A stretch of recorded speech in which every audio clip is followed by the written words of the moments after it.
नमस्कार दोस्तों, आपका हमारे चैनल में स्वागत है। आज हम आपके लिए आल्हा ऊदल मलखान से संबंधित एक नया वीडियो लेकर आए हैं, जिसमें हम आपको बताएंगे कैसे ऊदल और मलखान ने हीरागढ़ की सेना से रेत का युद्ध जीता।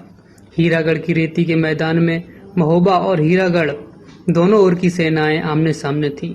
महोबा की सेना का नेतृत्व ऊदल और मलखान कर रहे थे, तो वहीं हीरागढ़ की सेना का नेतृत्व हीरागढ़ का सेनापति कर रहा था। युद्ध शुरू होता है। महोबा की सेना परेशान होना शुरू हो जाती है, क्योंकि रेत के मैदान में घोड़े चल नहीं सकते थे, उनके पैर रेत में धंसे जा रहे थे। यही हाल सैनिकों का था। वह अपनी पूरी ताकत से लड़ रहे थे, लेकिन पैरों के नीचे रेत होने के कारण वे शीघ्र ही थक जा रहे थे। हीरागढ़ के राजा बिरखा बहुत चालाक थे। वे ये सब बात जानते थे, इसी कारण उन्होंने रेत के मैदान पर युद्ध की शर्त रखी थी। राजा बिरखा के सैनिक ऊंट पर बैठे थे, इस कारण उनको युद्ध करने में कोई परेशानी नहीं हो रही थी। राजा बिरखा के सैनिक भालों से युद्ध कर रहे थे। ऊंट पर बैठे होने के कारण वे महोबा के सैनिकों की पहुंच में नहीं आ पा रहे थे, जबकि हीरागढ़ के सैनिकों के हाथों में लंबे लंबे भाले होने के कारण वे लगातार महोबा के सैनिकों को मारे जा रहे थे। सैनिकों का ऐसा हाल देख ऊदल और मलखान विचलित होने लगे। उनका क्रोध बढ़ता जा रहा था। फिर आला ऊदल मलखान सैयद सोचते हैं, अब क्या किया जाए। तब आला कहते हैं, तीरंदाजों को लगाओ। फिर ऊदल अपनी सेना के तीरंदाजों को युद्ध का आदेश देते हैं। तीरंदाजों के आते ही युद्ध का रुख बदल जाता है। तीरंदाज हीरागढ़ के ऊंट पर बैठे सैनिकों को चुन चुनकर मारने लगे।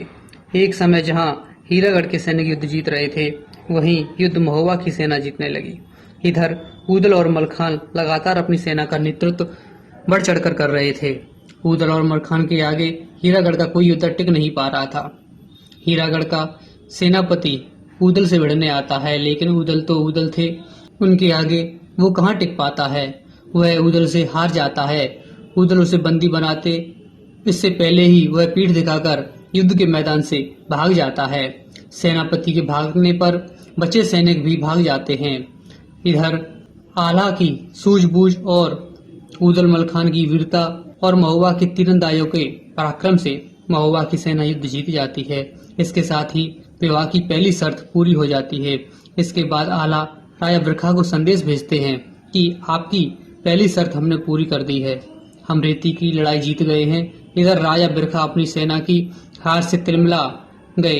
हार तो हार होती है, अपने साथ जो अपमान लेकर आती है वह बहुत ही दुखदायक और कष्टकारी होता है। राजा बिरखा खून के आंसू पी रहे थे। उनको उम्मीद नहीं थी कि उनकी सेना हार जाएगी। फिर महोबा की सेना उस रेत के मैदान को पार कर हीरागढ़ की सीमा में घुस जाती है, जहाँ एक नदी होती है। नदी को पार करना होता है, लेकिन राजा बिरखा ने मल्लाहों को नदी की सुरक्षा के लिए लगा रखा होता है। ये मल्लाह आला ऊदल मलखान की सेना को नदी पार करने से रोक देते हैं। इस पर आला ऊदल मलखान का इन मल्लाहों से युद्ध होता है। आला ऊदल मलखान इन मल्लाहों की सेना को युद्ध में हरा देते हैं और हराकर आगे बढ़ते हैं, जहां घना जंगल होता है। इसी जंगल में हीरागढ़ के राजा बिरखा के खूंखार जंगली दानवों की फौज होती है। महोबा की सेना हीरागढ़ की इस खूंखार सेना से कैसे पार पाती है, इसकी कहानी हम आपको अगले वीडियो में बताएंगे। अगर आपको ये वीडियो पसंद आया तो वीडियो को लाइक कर दीजिए, चैनल को सब्सक्राइब कर दीजिए, साथ ही बेल आइकन पर क्लिक कर दीजिए, जिससे हमारे सभी वीडियो की नोटिफिकेशन आपको मिलती रहे। Thanks for watching. धन्यवाद दोस्तों।